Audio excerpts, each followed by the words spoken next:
Journaling is like having a conversation with yourself. It helps you slow down, process your thoughts, and connect with your emotions. Studies have found that journaling on a regular basis and writing down your thoughts actually helps reduce stress, improve your mood, and even boost your immune system.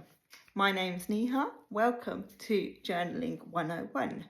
I am an award-winning journaling and mindset coach and mentor, and I am here to talk to you all things journaling. I hope you enjoy it. If you do like this video and you want to stay in the loop, do hit the subscribe button.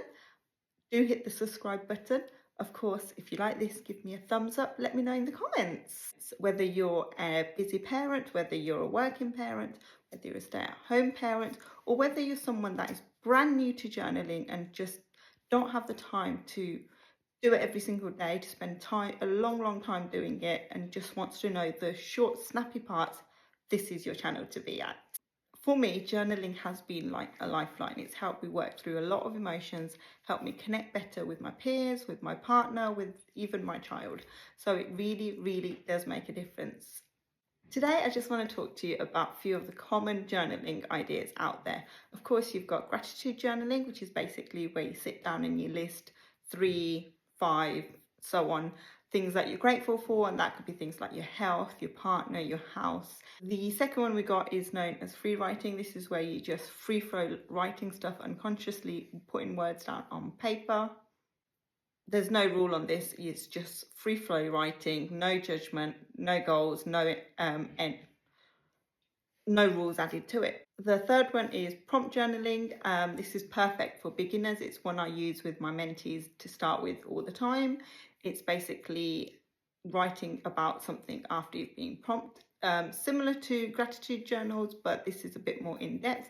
We will talk about that a little bit more. Fourth one is bullet journaling. That's great for tackling habits, goals, schedule, all in one kind of place. One of the beauties of journaling is that it is absolutely flexible. So you could do one, you could do two, you can mix and match, you could do different ones on different days. For example, I like to do a particular journal on a Friday and a particular journal on a Sunday, and the rest of the day is just a free-flowing journal. So let's make it simple. First thing you've got to do is pick a journal. Go to a bookshop, whether it's Waterstones, whether it's Amazon, whether it's WH Smith, if you've got any fancy other places like Harrods and Marks & Spencer's, John Lewis's, wherever it is you want to go, to find a nice journal that you don't mind writing in every single day. For me, I do this every January. I pick out a beautiful piece of stationery. So that would be a nice little journal and a pen to go with it. I like my ink pens, so I always treat myself to a new ink pen in the new year. But it's obviously entirely up to you. Just pick a journal. To be honest, to start with, all you really need is 5, maybe 10 minutes to spare every single day, whether you choose to do that first thing in the morning, whether you choose to do that just before bed, at lunchtime, it's entirely up to you. Some people choose to do it while they're having their morning breakfast. Entirely up to you. Just pick 5 to 10 minutes. Start off really small. So just write a few sentences. Just write free flow style if you want to. Just write a few things. Anything that you can think of that comes to mind, just put it down on the journal. Then if you needed, you could use some prompts.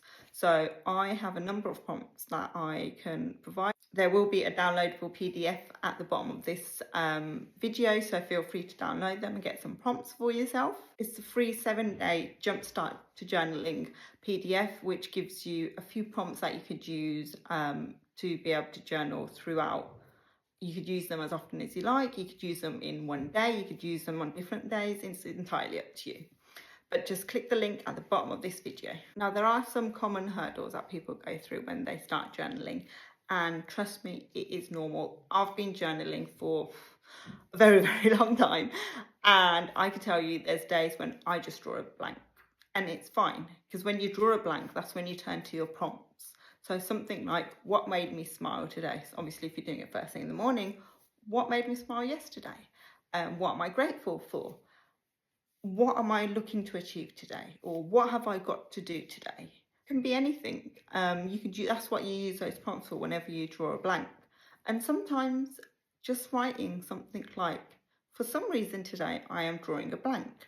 And before you know it, because you've put that pen to paper, you've actually started writing more things. And sometimes you can actually work out why you're drawing a blank today. Remember, it's a journal. No one else is going to read it except for yourself. That's the whole point of it. It's not a diary. You're not writing dear diary stuff that, you know, someone secretly might want to read. It's a journal. It won't make absolute sense to anyone else.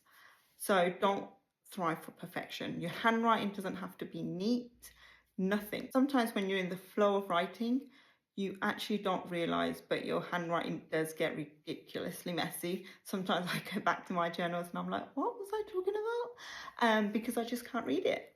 But it's fine because you're just getting your words down on paper. It's your safe place to write. So don't worry about perfection. Don't worry about what colour pen you're going to use. Don't worry about are you writing on the lines. What's your handwriting like? Spelling, none of that. It's not about perfection. And to start with, I know everyone says they don't have time. That is a very common reason I hear why people haven't started journaling. Do micro journaling. Spend a couple of minutes on it. Like I said, just 5-10 minutes maximum you're going to need to start with. But if you only have a minute, spend a minute on it. I'm not going to lie, there's some days when I just get 30 seconds to write in my journal in the morning and I just make use of that. If you want to, you can always start with just one sentence a day. Today I feel like duh, duh, duh. And then you never know, you'll just want to start writing more and more. And remember, you don't have to write in your journal at a set time every single day. This isn't like manifesting or anything like that, where you're supposed to do it at certain times. It's a journal. You could write it whenever you like. Take it with you, and you know, if you're having a hard moment at work, in the office, write in your journal. It doesn't matter when, how often, or anything like that. So I hope that video was helpful with a few little tips on journaling and how to do it and how to get started. And I hope that has inspired you to pick up a pen and a piece of paper and a journal and get started. Happy journaling.